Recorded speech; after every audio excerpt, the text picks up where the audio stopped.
Hello friends. सो आज हम देखेंगे साइकिट लर्न के ऊपर। तो scikit learn, so what is basically scikit-learn? It's probably one of the top data science packages out there.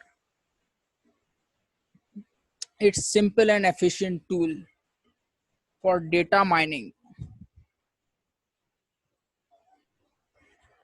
um, One minute.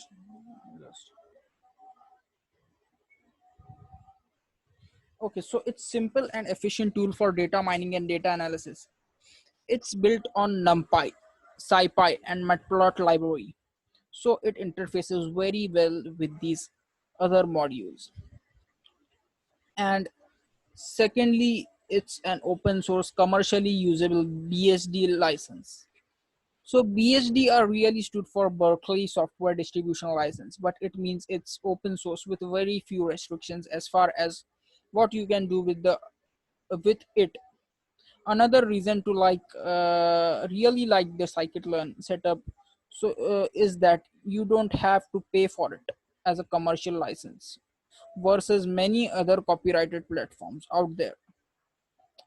So so basically what we can achieve with using scikit-learn. With scikit-learn we can build different models. We will discuss some uh, most used models, widely used models out there. So basically there are on the slide there are two models: classification and regression. Classification is nothing but identifying which category an object belongs to. So for example, classification, we take spam detection. Is it a spam or not? Yes or no. Is it a spam or no? And second, we can take of in classification, we will be looking on in today's class we'll be looking on classification based on wine quality. Is it a good wine or a bad quality wine? Wine बोले तो अपना शराबी बोल सकते हैं, एक तरह से डेटा सेट है उसका पास अपना रेड वाइन। तो हम उस पर स्टडी करेंगे कि भाई वो खराब वाइन है कि अच्छी वाइन, वो प्रेडिक्ट कर सके, ठीक है। और दूसरा टाइप है regression. Regression is nothing but predicting an attribute associated with an object. So for example, stock price prediction, जो अपने मार्केट प्राइसेस रहते हैं अलग अलग कंपनियों के, वो हर टाइम आज आज समझो 250 रुपीज है, कल 300 होंगे, परसों 310 होंगे। तो वो जो प्रेडिक्ट करने का है तो उसे रिग्रेशन बोलते हैं, क्योंकि वो कंटिन्यूसली चेंज होते रहता है। और दूसरा है रियल एस्टेट मार्केट। हम देख सकते हैं कि हर समय घरों के प्राइस चेंज होते रहते हैं, तो वो भी एक रिग्रेशन का प्रॉब्लम होगा। और बाद में आता है clustering. Clustering is nothing but it involves automatic grouping of similar objects into sets, like customer segmentation. Amazon.com आपने कुछ बाय किए होंगे Amazon पे से अपनी जिंदगी में।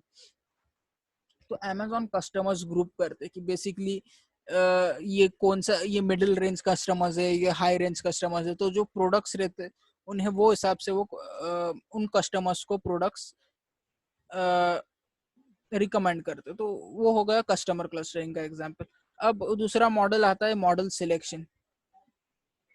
मॉडल सिलेक्शन साइकिट लर्न में आप मॉडल सिलेक्ट कर सकते हो। ये एक फीचर है, बेसिकली ये मॉडल नहीं है, ये फीचर है। अभी जो अपने 3 मॉडल्स देखे थे, रिग्रेशन, क्लासिफिकेशन और क्लस्टरिंग, तो अब उनमें से कौन सा मॉडल हमें चूज करना चाहिए वो आप क्लास साइकिट लर्न के थ्रू आप कर सकते हो।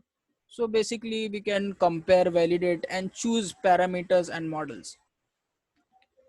उसका एप्लीकेशन है improving model accuracy via parameter tuning, regression, बाकी बाकी बहुत सारे अलग मेथड्स है। हम इस लेक्चर में डीप में तो नहीं जाएंगे, लेकिन जितना हो सके हम समझने की कोशिश करेंगे। तो ठीक है, अब हम जाएंगे, हम पहले हमारा डेटा सेट देखेंगे बेसिकली कैसा दिखता है डेटा सेट। तो एक मिनट में डेटा सेट। तो ये हमारा डेटा सेट है, बेसिकली ये CSV फाइल में सेव है। CSV कॉमास के थ्रू सेपरेटेड किया हुआ, जैसे आप देख सकते हैं। तो इसके अंदर ऐसे फिक्स्ड एसिडिटी कॉलम है, volatile acidity, citric acid, residual sugar, chlorides, free sulphur chlorides basically. और क्वालिटी क्वालिटी जो हम देखेंगे अभी हमारे जुपिटर नोटबुक में जाके हम डिटेल में इसे देखेंगे। तो बेसिकली ये हमारा डेटा सेट है। तो इसके अंदर टोटल रोज है 1600, मतलब 1600 अलग अलग वाइन्स का डेटा है हमारे पास। ओके, तो हम अभी हमारा जुपिटर नोटबुक खोलेंगे। ओके, तो हमने हमारा जुपिटर नोटबुक खोल लिया। बेसिकली ये ब्लैंक्स आपका नोटबुक है। आप साइकिट लर्न किधर भी आप चलवा सकते हो। मैं जुपिटर नोटबुक यूज करूंगा इसलिए क्योंकि इसके अंदर ये सूटेबल है वो चीज़ के लिए। बाकी आप करना है तो आप पाईचाम में भी यूज कर सकते हो, और बाकी कई सारे एनवायरनमेंट है जिधर आप यूज कर सकते हो, लेकिन सूटेबल है उसके लिए जुपिटर। तो अभी कोड जो है हमारा, कोड पहले तो हम लाइब्रेरीज इंपोर्ट करेंगे। तो अभी कोड मैंने रेडी करके रखा हूँ ताकि हमारा टाइम ज़्यादा वेस्ट ना हो, तो बस मैं उसे ओके। तो अभी ये हमने हमारा कोड पेस्ट कर लिए है। तो हम इधर डिफरेंट लाइब्रेरीज, एरर, क्या एरर है भैया, मैटप्लॉटलिब इनलाइन, अच्छा स्केलर, ओके स्पेलिंग गलत थी स्केलर की। ओके, अब बराबर। तो अब इधर हम डिफरेंट लाइब्रेरीज इंपोर्ट कर रहे हैं, जैसे पैंडास। पैंडास हो गया। आप CSV फाइल जब इंपोर्ट करेंगे तो रीड करने के लिए उसे पैंडास की जरूरत पड़ती है। सीबॉन सीबॉन और जो मैटप्लॉटलिब है, अब दोनों भी एक साथ में ही ऊपर नीचे। तो ये बेसिकली काम में आता है विजुअलाइज करने के लिए, ग्राफ्स वगैरह में क्रिएट करने के लिए। और हमारा हम जो डेटा है हमारा एक बेहतर तरीके से व्यू करने के लिए सीबॉन और मैटप्लॉटलिब हमारे काम में आता है। अब sklearn के डिफरेंट अलग अलग मॉड्यूल्स है, जैसे रैंडम फॉरेस्ट क्लासीफायर, अलग अलग एल्गोरिथम्स है जैसे हमने देखे थे। हमने क्लासिफिकेशन के लिए यूज करेंगे। फिर क्लासिफिकेशन के लिए बेसिकली ये दो एल्गोरिथम्स है। फिर ये MLP classifier basically neural network के लिए यूज करेंगे हम। और SVM है, support vector machines. Okay, MLP classifier क्या नाम है, आपको उससे कुछ लेना देना नहीं है वैसे। अब बेसिकली खाली न्यूरल नेटवर्क्स के ऊपर हम काम कर सकते हैं, उससे ये चीज़ आपको ध्यान रखनी है। फिर sklearn में ये जो लास्ट के जो है ये दो, उससे हम हमारा रिपोर्ट जनरेट कर सकते हैं, कितना क्लासिफिकेशन में कितना एरर है। और वो सब चीज़ हम देख सकते हैं, कंफ्यूजन मैट्रिक्स जनरेट कर सकते हैं। उसके बाद स्टैंडर्ड स्केलर और लेबल एनकोडर से हम लेबल जनरेट कर सकते हैं, हम आगे देखेंगे। स्टैंडर्ड स्केलर से हम आपका स्केल कर सकते हैं, आपके नंबर्स को स्केल कर सकते हैं, वो भी हम आगे देखेंगे। और ट्रेन टेस्ट स्प्लिट से हम ट्रेनिंग सेट और टेस्ट सेट में आपके डेटा को स्प्लिट कर सकते हैं, वो भी हम देखेंगे। और matplotlib inline basically Jupyter notebook में ही काम आता है। मैटप्लॉटलिब इनलाइन जब आप ग्राफ्स आप जनरेट करोगे तो बेसिकली एक सेल में आए उसके लिए हम यूज करते हैं मैटप्लॉटलिब इनलाइन। तो हम आगे का कोड देखेंगे।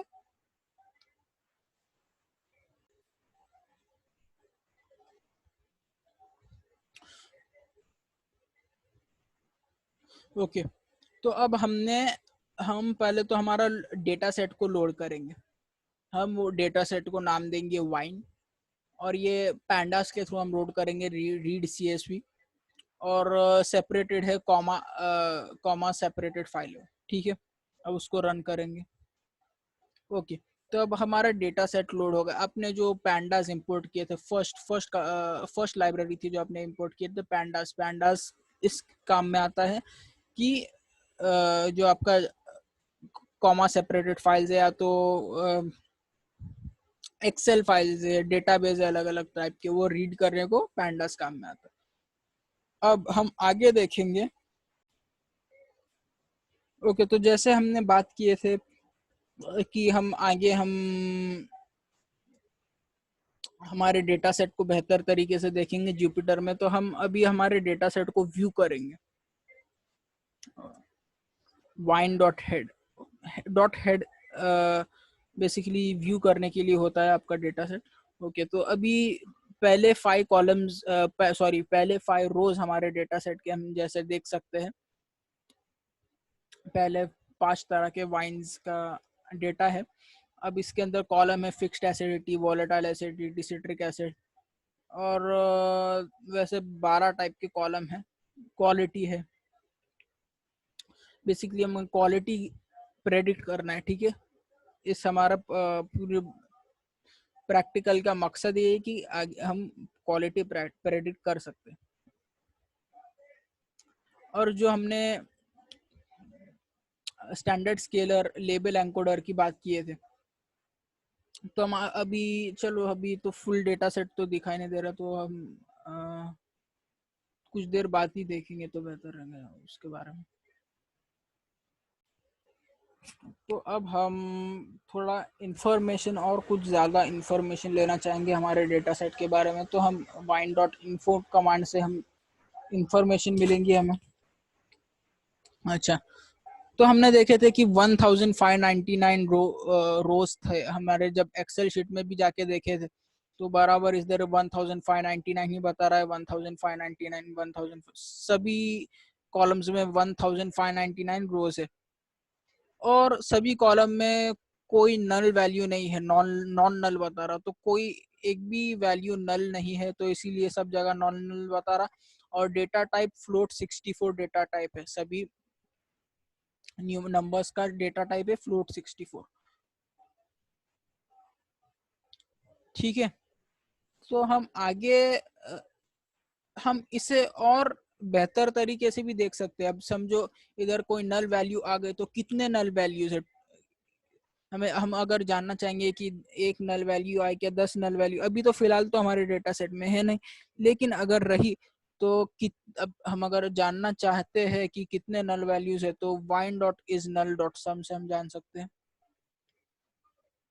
तो फिलहाल अगर जो हमारे डेटा सेट में 0 है नल वैल्यूज, तो अब सभी कॉलम्स में 0 आएंगी वैल्यू। ओके, तो हम अब आगे देखेंगे।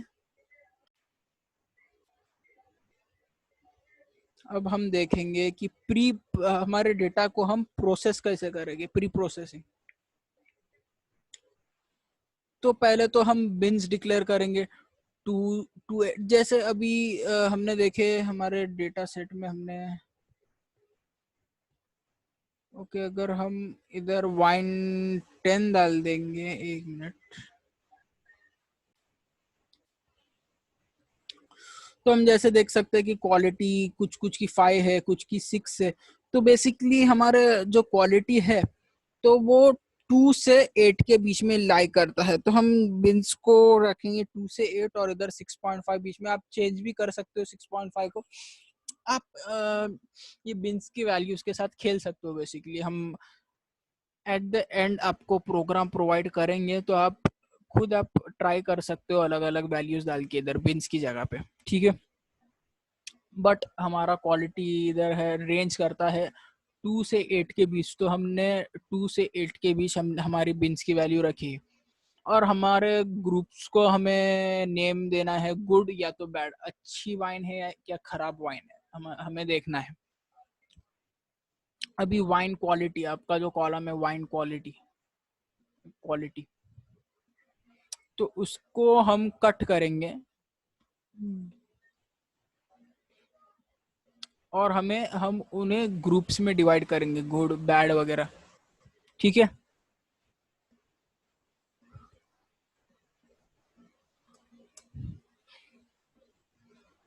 तो 1 मिनट, अभी इससे हम कट कर देते हैं, इसे रन करके देखेंगे। ठीक है, तो अगर हम वापस हम हमारा वाइन डॉट हेड अगर हम रन करके देखें,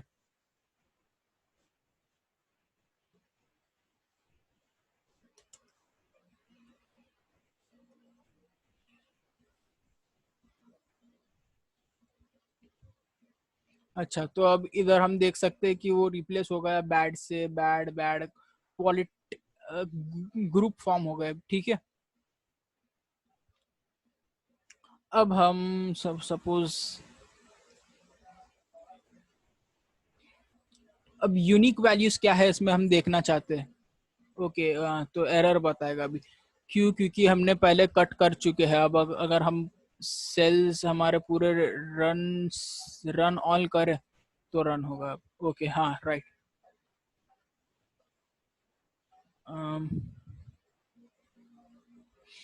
तो अभी जैसे हम देख सकते हैं कि बैड और गुड में कैटेगराइज होगा, तो कैटेगरीज 2 है, ऑब्जेक्ट बैड और गुड, ठीक है।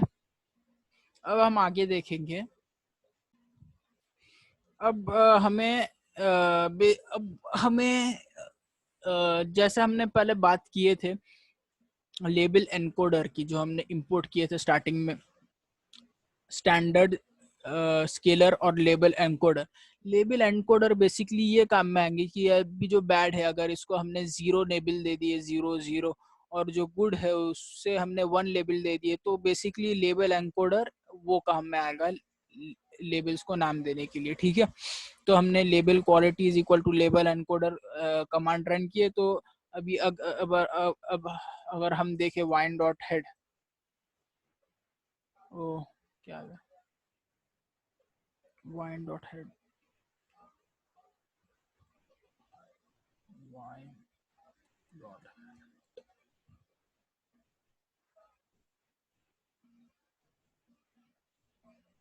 तो बेसिकली वो लेबल्स में कैटेगराइज हो जाते हैं, ठीक है। तो हम अब आगे देखेंगे कि भैया अब हमें क्वालिटी के बेसिस पे लेबल देना है, ठीक है ना, वाइन वाइन को। तो लेबल क्वालिटी के बेसिस पे हम ट्रांसफॉर्म कर ट्रांसफॉर्म करेंगे हमारी वाइन की क्वालिटी को।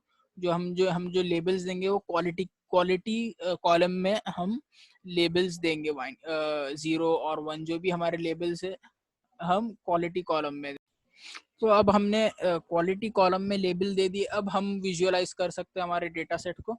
अब अगर हम विजुअलाइज करेंगे डेटा सेट को तो 0 और 1 में ट्रांसफॉर्म हो जाएगा हमारा क्वालिटी का जो कॉलम है। तो आप देख सकते हैं 0 0 0 वैल्यूज आ गए। अब हम थोड़ा और इससे कॉलम्स को बढ़ा के देखेंगे ताकि हम बेहतर तरीके से विजुअलाइज कर सकते हैं। खाली 5 कॉलम आ रहा, हम 10 कॉलम तो भी देखना चाहेंगे। हो गया। तो हम देख सकते हैं कि 2 1 की वैल्यूज आ गई इधर। तो बेसिकली 0 1 अलग अलग प्रकार से लेबल्स जनरेट हुए हैं। अच्छा, तो अब हम देखना चाहेंगे कि बेसिकली वैसे कितनी वैल्यूज जनरेट हुई है, कितनी वैल्यूज, जैसे अब 0 और 1 हम देख रहे हैं इधर, वैसे कितने हैं 0 1 2 3 4 कितने हैं, ठीक है। तो हम अब रन करेंगे wine quality dot value counts, मतलब कितने वैल्यूज है।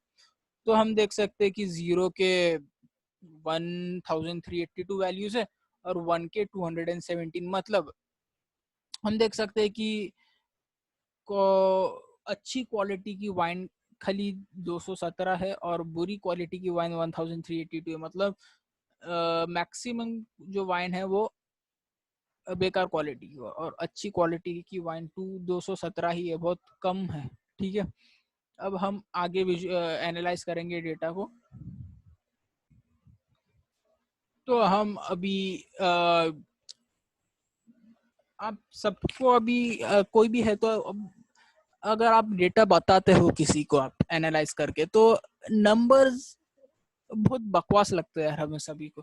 तो हम एक काम करेंगे, हम बार ग्राफ्स में हम रिप्रेजेंट करेंगे। तो एसएनएस आपने जो सी बॉर्न करके आपने एक लाइब्रेरी इंपोर्ट किए थे, मैंने स्टार्टिंग में बोला था कि विजुअलाइज करने काम में आता, तो हम उसे यूज करके हम अपने डेटा को विजुअलाइज करेंगे, ठीक है।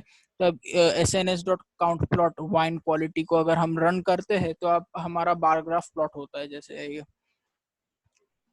हम देख सकते हैं कि 1382 खराब वाइन है और 217 अच्छी तरह की वाइन है इसमें। अब आगे हम हमारे दो तरह के वेरिएबल्स को सेपरेट करेंगे। वो हम कौन से वेरिएबल्स देखेंगे? अब हम हमारे डेटा सेट में रिस्पॉन्स वेरिएबल और फीचर वेरिएबल्स को डिवाइड करेंगे। एक्स हम वाइन क्वालिटी में से फर्स्ट एक्सेस हम ड्रॉप करेंगे, मतलब डिलीट कर देंगे और उसे बाकी के जो वेरिएबल्स उसको नाम दे देंगे एक्स। और जो हमारे ओरिजिनल वाइन की जो क्वालिटी, अब जो हमारा एक्स एक्स को हम दे देंगे, जो हम एक वेरिएबल दिए है एक्स मतलब ट्रेनिंग डेटा हमारा, तो उसमें हमें क्वालिटी कॉलम की जरूरत नहीं है, तो उसमें से हम क्वालिटी कॉलम ड्रॉप कर देंगे। और जो वाई जो हमारा लेबल्स है, तो उससे हमें खाली क्वालिटी कॉलम से लेने देना है, बाकी सब कॉलम से लेना देना नहीं है। तो हम वो वाई कॉलम को वाई वेरिएबल में खाली क्वालिटी कॉलम रखेंगे, बाकी सब डिलीट कर देंगे। तो इस तरह हम रिस्पॉन्स वेरिएबल और फीचर वेरिएबल्स को डिवाइड कर सकते हैं। तो इसे हम रन करेंगे। अब हमें ट्रेनिंग डेटा और टेस्ट डेटा में स्प्लिट करना है। इस डेटा सेट को एक्स और वाई को हमें ट्रेनिंग और टेस्ट डेटा में स्प्लिट करना है। तो हम कौन सा कमांड यूज करेंगे, गेस कीजिए।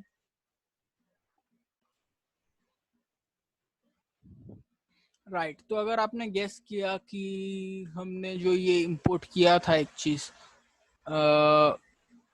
ट्रेन टेस्ट स्प्लिट एसकेलन में से हमने जो train test split library import की थी, वो हमारे काम में आएगा कि टेस्ट सेट और ट्रेन सेट में स्प्लिट करने को। अभी हम टेस्ट साइट 0.2 ले रहे हैं और रैंडम सेट 42 ले रहे हैं। आप आगे जाके चेंज भी कर सकते हो इस नंबर्स को, आपके खेल सकते हो आप इस नंबर से, एक तरह से बोल सकते हो। आप अलग अलग नंबर से ट्राई कर सकते हो, कुछ की एक्यूरेसी ज़्यादा, किसके रिजल्ट्स बेहतर है। आप अभी प्रो आपके कंप्यूटर पे आप टेस्ट कर सकते हो। अभी हमने 0.2 टेस्ट साइज लिया है और हम बेसिकली एक्स और वाई को स्प्लिट करेंगे, X train X test, Y train और वाई टेस्ट में। तो हम इसे रन करेंगे। ओके, तो अब हमारा टेस्ट और ट्रेन सेट में हमारे डेटा डिवाइड हो। अब हमें फीचर स्केलिंग करना है। अब फीचर स्केलिंग का मतलब क्या होता है? तो फीचर स्केलिंग का मतलब ये है कि अभी जैसे आप इधर देख सकते हो कि इधर सल्फर डाइऑक्साइड का कॉन्सेंट्रेशन में इधर 34 है, इधर 67 है, तो इधर 102 है। तो अब जैसे 102 है और इधर 18 है, तो वैसा हो जाएगा कि इसको इम्पोर्टेंस ज्यादा दी जाएंगी और इसको कम दी जाएंगी, लेकिन हम वैसा चाहते नहीं है। तो हम चाहते हैं कि सबको इम्पोर्टेंस एक 0 और 1 के बीच में रहे सब वैल्यूज, ठीक है। तो हम उसे फीचर स्केलिंग बोलते हैं मशीन लर्निंग में। हम एसकेलर्न के थ्रू फीचर स्केलिंग कर सकते हैं, अप्लाइंग स्टैंडर्ड स्केलिंग, या तो बोल सकते हैं feature scaling to get optimise result. बेहतर रिजल्ट पाने के लिए हम फीचर स्केलिंग यूज करेंगे। अब जैसे हम क्लोराइड्स भी देख सकते हैं, तो इसकी वैल्यूज बहुत कम है। इसकी वैल्यूज 11 102 34 है और इसकी 0.076, दोनों की वैल्यूज में बहुत डिफरेंस है, तो हमें स्केलिंग करना पड़ेगा, ठीक है। तो हमने स्टैंडर्ड स्केलर पहले तो हमने डिक्लेयर किया, फिर हमने एक्सट्रेन को दे दिए sc.fit ट्रांसफॉर्म एक्सट्रेन। ट्रांसफॉर्म कर रहे हैं हम स्केल्ड नंबर्स में हम ट्रांसफॉर्म करेंगे, एक रेंज में हम ट्रांसफॉर्म करेंगे इस वैल्यूज को। तो अब हम रन करके देखेंगे। ओके, तो अब हम विजुअलाइज, अब हम आगे डेटा को विजुअलाइज करेंगे।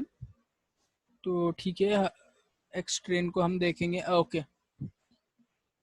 तो आप देख सकते हो कि बेसिकली डेटा जो है हमारा वो एक रेंज में आ चुका है, 0 टू मान लो कि 0 to 2 के रेंज में आ चुका है हमारा डेटा, उसके बाहर नहीं जा रहा है। एक 0 टू हम बोल सकते हैं कि -5 to 5, ये भी एक अच्छी रेंज है आपके फीचर स्केलिंग के लिए। तो हम देख सकते हैं कि डेटा हमारा जो है पूरा -5 से लेके 5 के बीच में है डेटा, उसके ऊपर नहीं है एक भी डेटा, ठीक है। तो मतलब हमारे हमारा जो डेटा है वो एक रेंज में स्केल हो चुका है, मतलब ज़्यादा डिफरेंस नहीं है सब डेटा के बीच।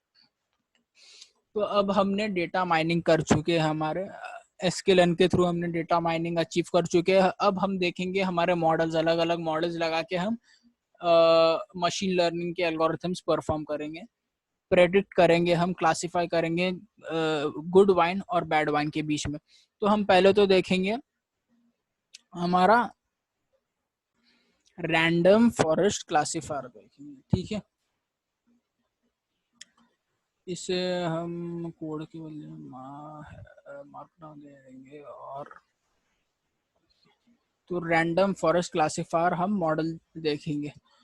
तो अभी रैंडम फॉरेस्ट क्लासिफायर बेसिकली बना है मिड साइज्ड डेटा डेटाबेस के लिए। अभी जो जैसा हमारा 1600 रोज थे हमारे डेटा में, राइट। तो हम इसे एक मिड साइज डेटा में कैटेगराइज कर सकते हैं। Mid size to small size data के लिए random forest classifier best suitable है। तो हमारा डेटा बेसिकली लाए तो मिड साइज में ही करता है। तो अब हम रन करके देखेंगे।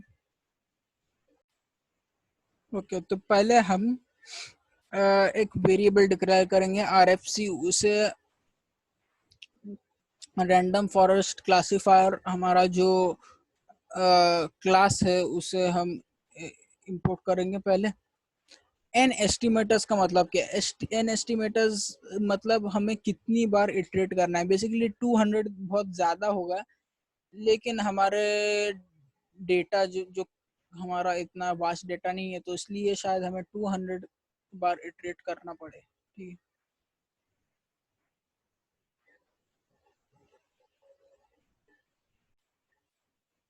ओके, तो हम अभी आर पहले तो हम हमारे जो ट्रेनिंग एग्जांपल्स है और उसे हम फिट करेंगे हमारे रैंडम फॉरेस्ट क्लासिफायर एल्गोरिथम, ठीक है।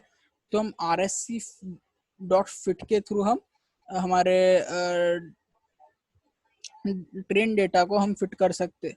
और प्रेडिक्ट बाद में हमें प्रेडिक्ट करना है, ट्रेनिंग डेटा के बेस पे हमें प्रेडिक्ट करना है कि गुड वाइन है क्या बैड वाइन है। तो प्रेडिक्ट प्रेड अंडरस्कोर RFC, हम वेरिएबल का नाम दिए है प्रेड अंडरस्कोर RFC, आप आपके हिसाब से दे सकते हो, is equal to RFC dot predict.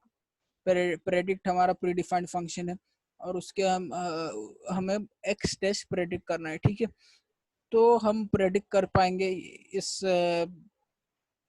Algorithm के थ्रू, ठीक है। अभी इसे हम रन करेंगे।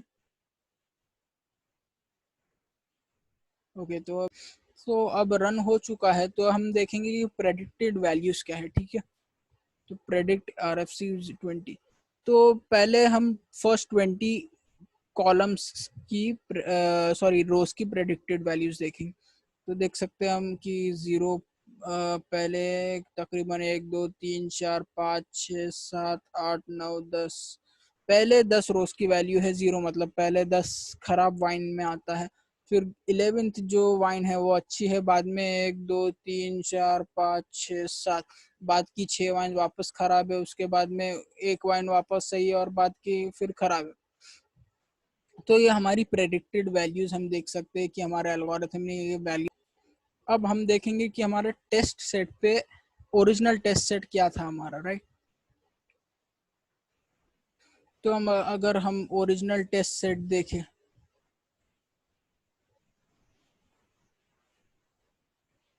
तो उसके अंदर ये समझो -1 है, तो मतलब -3.61 के करीब वैल्यू है, 1.64 ऐसी वैल्यूज है। अब हम आगे देखेंगे कि हमारा मॉडल ने कितना बेहतर परफॉर्म किया है, ठीक है। तो हम क्लासिफिकेशन रिपोर्ट हमने जो देखे थे उसके थ्रू हम देख सकते हैं। तो हम क्लासिफिकेशन रिपोर्ट जो हमने इंपोर्ट किए थे एकदम स्टार्ट में, इधर क्लासिफिकेशन रिपोर्ट, उसके थ्रू हम रिपोर्ट हम पूरा जनरेट कर सकते हैं कि कितने बेहतर तरीके से हमारे एल्गोरिथम ने क्लासिफाई किया है, ठीक है। तो हम रन करेंगे इसे, वाई टेस्ट और प्रेडिक्शन पे कितनी बेहतर तरीके से क्लासिफाई किया। तो हम देख सकते हैं कि जो हमारे खराब वाइन है उसे 92% सही क्लासिफाई किया है और अच्छी वाइन को 76% सही क्लासिफाई किया है। और जो एवरेज है वो है 90%, मतलब अच्छा है, काफ़ी अच्छा है एवरेज। रिकॉल 91 है, F1 स्कोर 90 है, 90% और सपोर्ट 320। ओके ठीक है। अब हम हमारी कंफ्यूजन मैट्रिक्स देखेंगे। हमने जो शुरू में जो कंफ्यूजन मैट्रिक्स नाम की भी एक इंपोर्ट किए थे, कंफ्यूजन मैट्रिक्स, उससे हम पता चल सकता है कि कितने रोज में से कितने रोज सही थे हमारे, ठीक है। तो अभी हम अगर हम इसे रन करते हैं, किधर गया हो, इधर। ओके, तो ये हमारी कंफ्यूजन मैट्रिक्स आ गई नीचे। मतलब अभी 265 जो गलत खराब शराब थी उसके अंदर से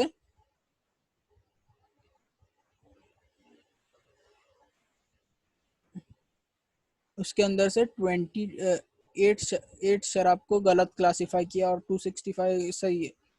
और बाकी 22 जो सही शराब थे उसके अंदर से 25 शराब को हम देख सकते हैं कंफ्यूजन मैट्रिक्स, हम मैट्रिक्स मिल चुकी है कि कितनी बेहतर तरीके से उसने क्लासिफाई किया है एल्गोरिथम।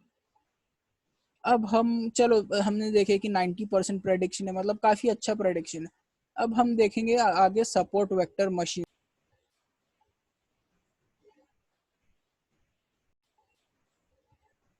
तो पहले हम इसे मार्कडाउन में कन्वर्ट कर लेंगे। तो अब हम देखेंगे सपोर्ट वेक्टर मशीन क्लासिफायर। ये अलग तरह का क्लासिफायर है। Support vector machine basically use होता है mid size to large size data sets के लिए।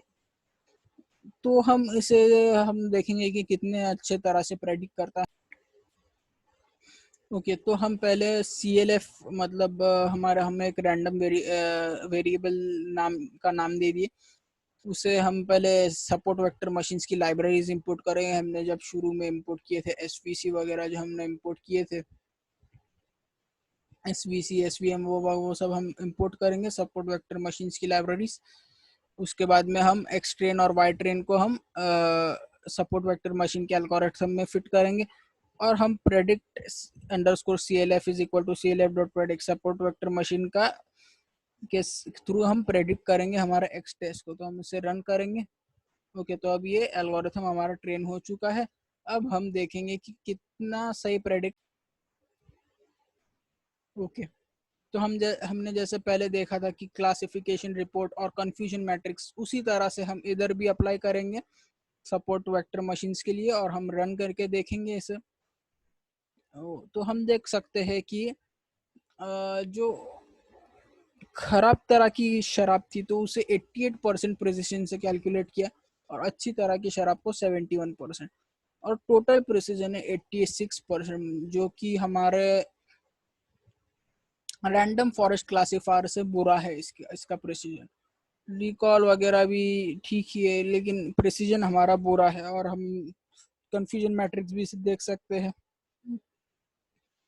इधर अच्छी तरह की बुरी तरह की वाइन्स को बेहतर तरीके से कैलकुलेट किया, लेकिन अच्छी तरह की वाइन्स को में थोड़ा सा फर्क आ गया कैलकुलेट करने में।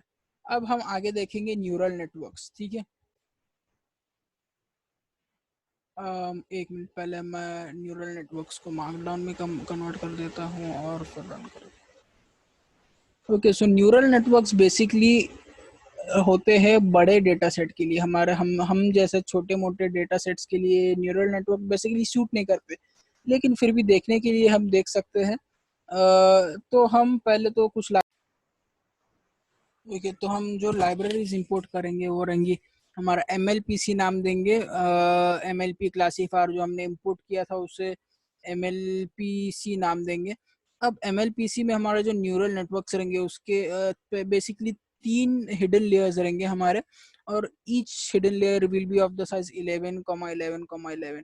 और इटरेट 500 टाइम्स करना पड़ेगा, क्योंकि हमारा डेटा सेट बहुत ही छोटा है। बेसिकली 100 टू 50 टू 100 टाइम्स में हो जाता है, लेकिन क्योंकि हमारा डेटा सेट बहुत छोटा है इसीलिए हम 500 टाइम्स इटरेट करना पड़ेगा। अब हम एक्स ट्रेन और वाई ट्रेन, हमारे जो ट्रेनिंग एग्जाम्पल्स है उसे फिट करेंगे हम एम एल हमारे जो एम एल पी सी है उसके अंदर हम एक्स ट्रेन और वाई ट्रेन को फिट करेंगे। उसके बाद हम एक्स टेस्ट हमारा प्रेडिक्ट करेंगे ओ एक्स वाई ट्रेन।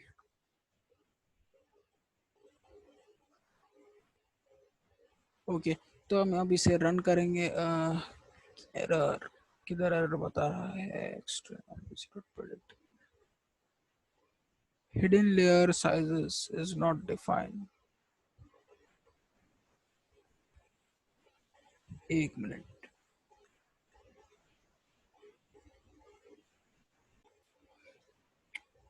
ओके, सो हमने बीच में इक्वल साइन देना भूल गए थे, अब रन करेंगे।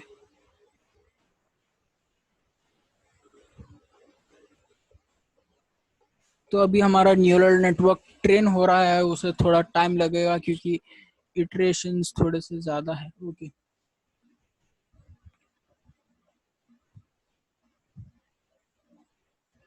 तो कन्वर्ज नहीं हुआ है हमारा न्यूरल नेटवर्क, तो वार्निंग दे रहा है, क्योंकि हमने पहले जैसे डिस्कस किए, बताया था मैंने कि हमारा डेटा सेट बहुत छोटा है और न्यूरल नेटवर्क बड़े डेटा सेट पे काम करता है, तो कन्वर्ज नहीं हो पाएगा, तो बहुत बड़ा एरर आप आ सकता है न्यूरल नेटवर्क से।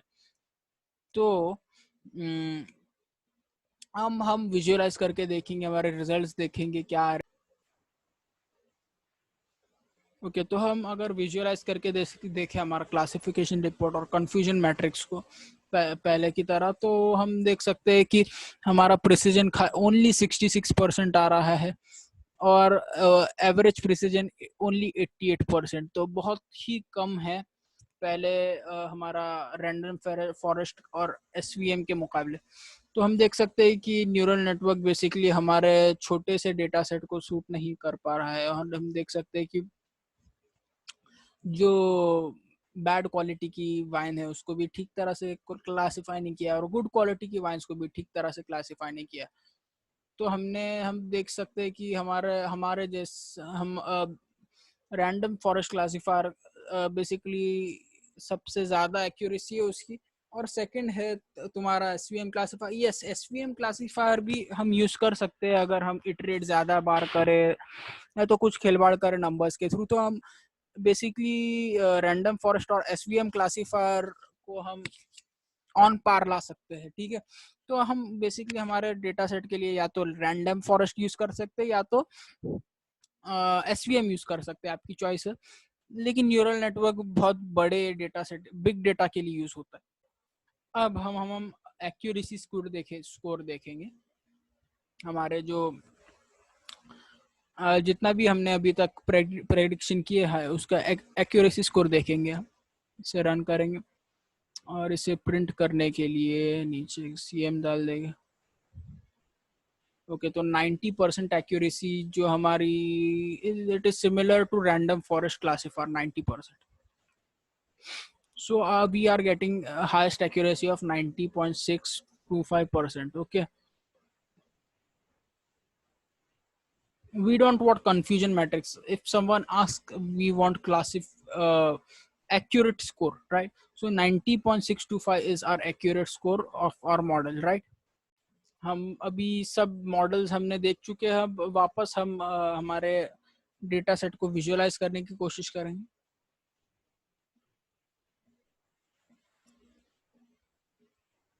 ओके, तो हम देख सकते हैं कि इधर इधर दो वैल्यूज है 1 की और बाकी सब 0 0 है। अब हम हमारी खुद की वैल्यू पे हम टेस्ट करेंगे कि कितना एक्यूरेटली क्लासिफाई कर रहा है। तो हम एक हमारा खुद का एक वाइन का अलग कुछ डेटा डालेंगे और उसे देखेंगे कि क्या क्या क्लासिफाई कर रहा है इसे। तो ओके, तो अभी प्रेडिक्ट कर चुका अभी। ओके, तो अब एक्सन्यू में हमारे ये जो नंबर्स है वो स्टोर होंगे। अब उसे पहले तो एल्गोरिथम में इंपुट करना है और देखना है कि क्या प्रेडिक्ट कर रहा है। तो एक्स न्यू को पहले तो हम ट्रांसफॉर्म जो हमारा हमने जो डिफाइन किया था उससे हम हमारे एल्गोरिथम में ट्रांसफॉर्म करेंगे और उसके थ्रू हम प्रेडिक्ट करेंगे वैल्यू। ठीक है, तो वाइन न्यू हम देखेंगे क्या। ओके, तो बैड क्वालिटी वाइन है ये जो वाइन है हमारी वो बैड क्वालिटी की है, उसने प्रेडिक्ट कर चुका है हमारे एल्गोरिथम ने। तो हम इसी के ऊपर अब हम स्टॉप करते करते हैं और इच्छा करते हैं कि आपको ये आपको अच्छा लगा और please like the video. Thank you.